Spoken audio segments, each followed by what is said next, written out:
नमस्कार। आइए बात कर लेते हैं यहाँ पे सबसे पहले कनिष्ठ अंगुली के बारे में। कनिष्ठ अंगुली ज्ञान की उंगली के रूप में जानी जाती है। ज्ञान के लिए ज्ञान हो और ज्ञान का सही इस्तेमाल हो, और साथ ही साथ भाषा शैली की बात करें तो भाषा शैली भी सही है। तो यहाँ पर जब ये 3 कट लगे हुए हैं तो ये बुद्धि का टावर है, और बुद्धि के टावर में प्रथम पर्व मानसिक होता है, उस पर एक माइनस डॉट। अगर द्वितीय पर्व को देखता हूँ व्यावहारिक तो उस पर माइनस डॉट, और तीसरा आर्थिक स्थिति वाले पर देखता हूँ तो उस पर भी डॉट। यानी कुल मिलाकर तीनों पर ये माइनस रेखा जब हो जाए तो व्यक्ति के जीवन के अंदर वो अपनी तीनों स्थितियों के द्वारा स्वयं गलती करके अपने जीवन में, यहाँ ये इतना बड़ा जो गैप गोल धारा लगा रखा है, इसका मतलब है व्यक्ति और ये तीनों कट, यानी व्यक्ति स्वयं अपनी गलतियों के द्वारा जीवन में जरूर पछताता है। तो यार आपको अपने बुद्धि पर नियंत्रण रखना है और सही निर्णय लेने, ये आपको आगे के लिए मैंने बता दिया है। आइए बात करता हूँ मैं यहाँ पर आपकी सूर्य की उंगली की। सूर्य की उंगली और ये उंगली यहाँ पर बृहस्पति की उंगली के बराबर हो जाए तो व्यक्ति का जीवन एक समान चला जाता है। यानी जैसी स्थिति में पैदा हुआ है, जैसी स्थिति में बचपन बीता है, ऐसी स्थिति में, यानी कि गरीबी अमीरी से मेरा मतलब है, उसी स्थिति में व्यक्ति का पूरा जीवन चला जाता है। इस प्रकार को दिखलाने वाली रेखा, जब ये इस प्रकार का गैप गोलधारा बन जाए तो व्यक्ति बुढ़ापे में अपने माता पिता की सेवा भी नहीं कर पाता है। या सम्मान की बात करें तो कहीं किसी प्रकार का अभी वर्तमान में दाग धब्बे का निशान नहीं है। आइए बात कर लेते हैं आपके शनि की उंगली के बारे में। धन की स्थितियों के लिए और साथ ही साथ शरीर में रोगात्मक क्षमता के लिए इस पर्व को जाना जाता है। यहाँ व्यवहारिक पर्व पर कट, यहाँ मानसिक पर्व पर कट, यानी कि यदि कुल मिलाकर रोग की बात करूँ तो वर्तमान की स्थिति में तो मुझे मानसिक रोग या सही निर्णय ना लेने की क्षमता वाला रोग दिखता है, और कुल मिलाकर के धन की स्थिति भी नॉर्मल रूप से है। अब बात करते हैं यहाँ पर आपकी सीधा बृहस्पति की उंगली की। बृहस्पति की उंगली अब जब इस तरीके से जोड़ने के बाद अलगाव हो जाए और ये कट्टम के निशान मिल जाए तो ये बहुत ज़बरदस्त ख़राब कंडीशन है। जब इतना मोटा वाला गैप, ये सबके उंगलियों में नहीं मिलता, ये उसके उंगली में मिलता है जिसको इस कारण का सामना करना पड़ता। कारण आपके जीवन के अंदर पत्नी से संबंधित अब मुझे नहीं लगता कि आपको वो स्थिति शायद मिल पाए। आगे भी मैं पढ़ूंगा कि जहाँ आपको संतान सुख मिले या पत्नी सुख मिले, यहाँ बहुत ज़्यादा सेकंड पर्व जब प्रभावित होता है तो व्यक्ति के जीवन के अंदर पत्नी से संबंधित सुखों का बहुत अभाव होता है, और ये पूरा गैप व्यक्ति के जीवन में इस पर भी नहीं चाहता कि आपको अपने जीवन में वैवाहिक सुख भोगें। आइए बात करते हैं आगे आपके बुध पर्वत के बारे में। बुध का पर्वत, जहाँ बुध के ज्ञान की उंगली थी तो वहीं पर यदि देखें तो खड़ी हुई रेखा नहीं है, एक रेखा आ रही है तो मंगल रेखा से है। इस रेखा को नहीं, दूसरी वाली रेखा जो खड़ी रेखा होती है वो संतान सुख के लिए जानी जाती हैं, साथ ही साथ धन के अच्छे आगमन के लिए। इस रेखा को मैं अभी बोल देता हूँ। ये कर्म क्षेत्र से निकल करके बुद्धि रेखा में जब क्षेत्र जाए तो व्यक्ति अपने कर्म के द्वारा अपने क्षेत्र में धन कमाता है। यानी कर्म क्षेत्र का संबंध यहाँ पर इस रेखा से है, और कर्म क्षेत्र से आप धन कमा रहे हैं। इस रेखा का ये अर्थ है। इससे अलग 4 रेखाएं खड़ी होनी चाहिए थी जो आपको अच्छे धन दिलवाती, साथ ही साथ संतान का सुख सहयोग भी दिलवाती।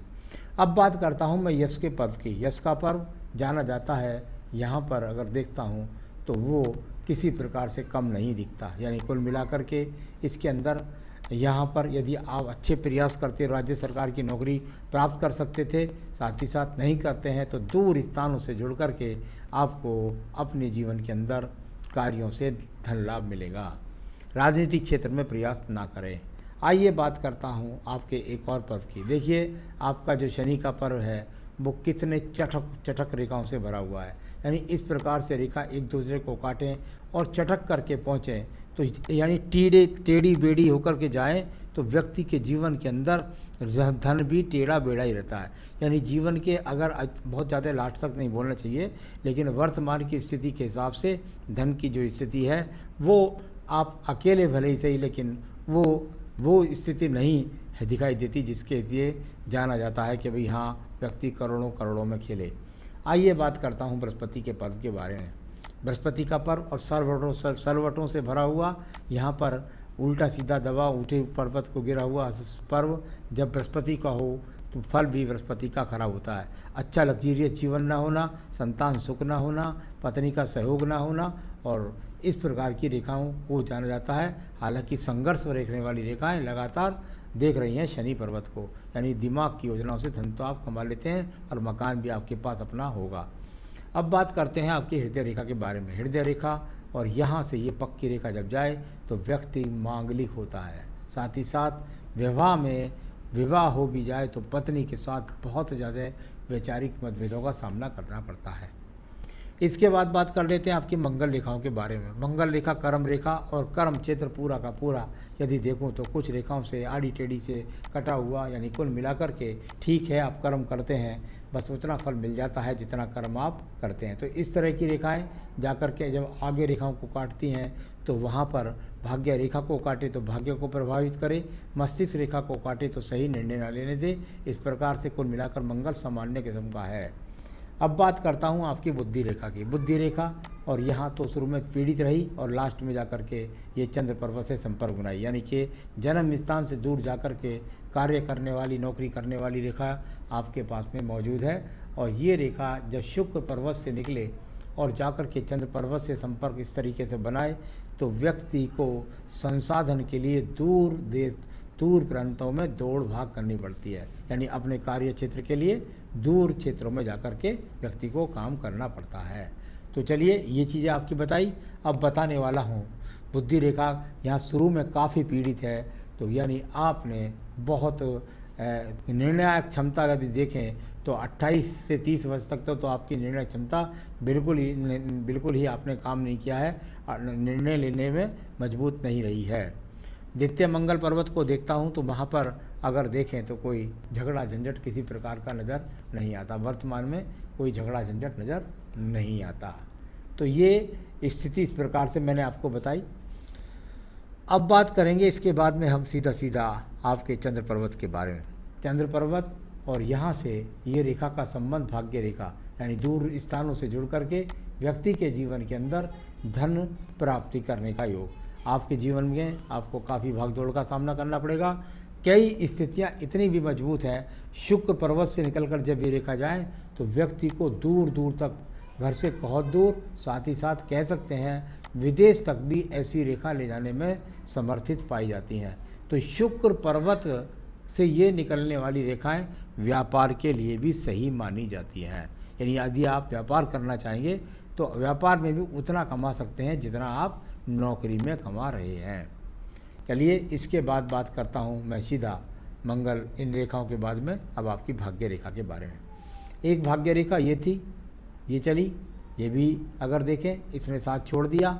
फिर दूसरी भाग्य रेखा एक यहाँ दूर स्थानों से निकल करके चली, जो मस्तिष्क रेखा के अंदर से निकल करके इस तरह से चल रही है, यानी दूर स्थान से जुड़ने का संबंध तो आपकी रेखा के अंदर बना हुआ है।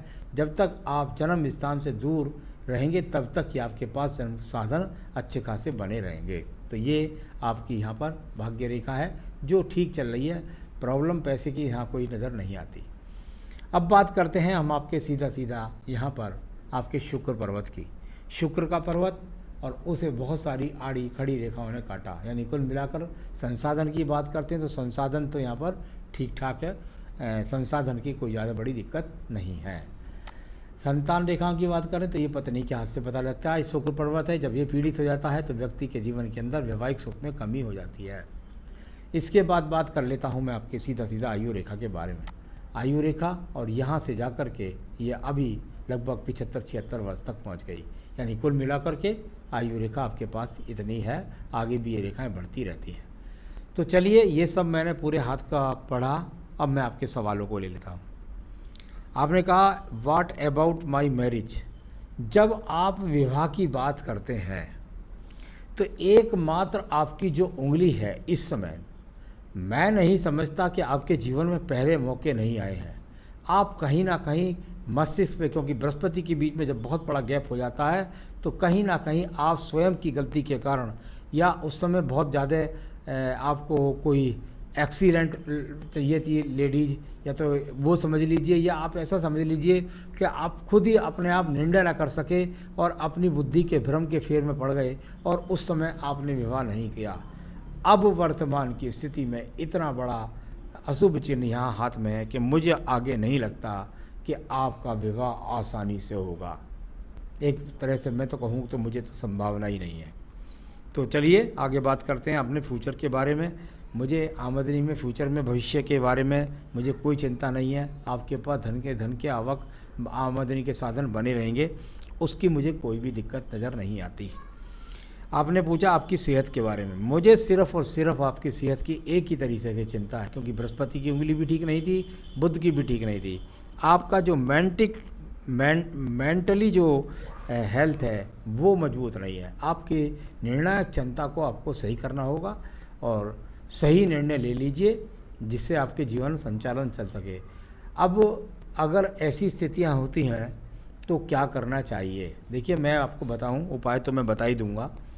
विवाह के लिए भी ऐसी बात नहीं है कि नहीं हो सकता, अगर आप आदमी कोशिश प्रयास करे तो हो सकता है। अब तो मैं आपको एक ही सलाह दूंगा कि यदि आप वैवाहिक जीवन बिताना चाहते हैं तो किसी विडो औरत से विवाह कीजिए, किसी आप जाकर के किसी आश्रम से संबंध कीजिए, या किसी भी तरीके से अपना विवाह चलाइए, क्योंकि अब जीवन का वो पहलू आ चुका है जहाँ आपके पास कोई रिश्ता तो आना नहीं और कोई वैसा भी नहीं होने वाला। तो कुल मिलाकर किसी भी तरीके से आप विवाह के लिए प्रयास कीजिए। मैं आपको सिर्फ 2 उपाय बताता हूँ जो आपके जीवन में सुख संपन्नता और सब वैवाहिक जीवन हो जाए आपका, तो बहुत अच्छी बात है।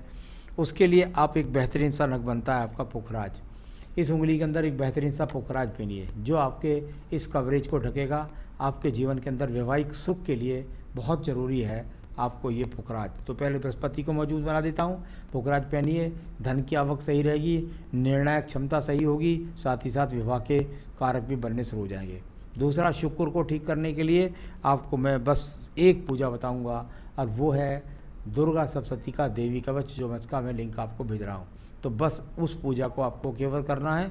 बस इतना करिए, जीवन में सुखी रहिए, यही मेरी शुभकामनाएं। नमस्कार।